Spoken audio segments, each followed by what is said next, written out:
You are listening to the Novel Writing Podcast, episode 99. Grab a cup, cozy up, and let's get to writing.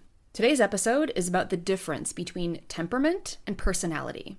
If you've ever filled out a character questionnaire or tried to figure out those two things in the 60-day novel writing challenge and got confused about how they're different, then this episode is for you. First off, temperament and personality are not the same thing, but they are related. So what is temperament? This is from Wikipedia. In psychology, temperament broadly refers to consistent individual differences in behavior that are biologically based and are relatively independent of learning, system of values, and attitudes. Temperament has been defined as the constellation of inborn traits that determine a child's unique behavioral style in the way he or she experiences and reacts to the world. And some commentators see temperament as one factor underlying personality. And that's the end of my Wikipedia quote.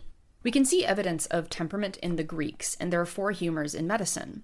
Temperament is typically described as one of 4 primary types. Number 1, sanguine.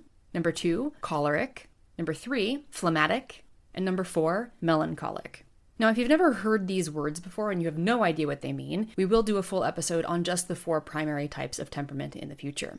Each of those primary types of temperaments encompasses related emotions and characteristics that are especially useful for understanding our characters. Psych Central says, you were born with your temperament, but your personality developed gradually. If you were described as a quiet child or a needy child, you know, the way that parents talk about their infants to describe their moods or disposition, that's temperament. Our temperaments inform certain parts of our personalities, but they are not the same thing.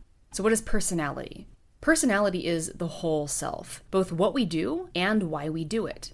Our experiences, upbringing, social environment, friends, family, and more can all influence our personalities. It includes your favorite color, what kind of music you listen to, how you dress, the kinds of people you hang out with, how you approach challenges, your sense of humor, and so much more.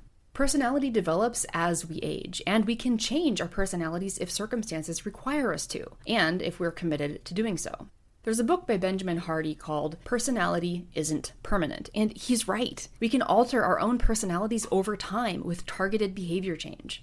That presents great options for character arcs to include personality shifts throughout a book or a series. As for types of personalities, you have probably heard of Myers-Briggs or the 16 Types quiz, which are both for assessing your personality. Those 2 assessments place you on scales for introversion and extroversion, thinking and feeling, sensing and intuition, and judging and perceiving. If you've ever done one of those tests before, you probably know your 4 letters. Mine fluctuate between INFJ, meaning introverted, intuitive, feeling, and judging, and INTJ, where the feeling and the thinking are swapped. And I've done the 16 Types quiz a few times, and I've also had a full-fledged Myers-Briggs test done by a career coach, and I fluctuate around the middle on some of those axes, but it's always consistent. You can use all sorts of different personality tests to help flesh out your characters, including Myers-Briggs, Enneagram, and Gretchen Rubin's 4 tendencies, just to name a few that I've used. If you remember nothing else from this episode, you will do just fine if you remember that temperament is typically permanent and it informs personality, but they are not the same.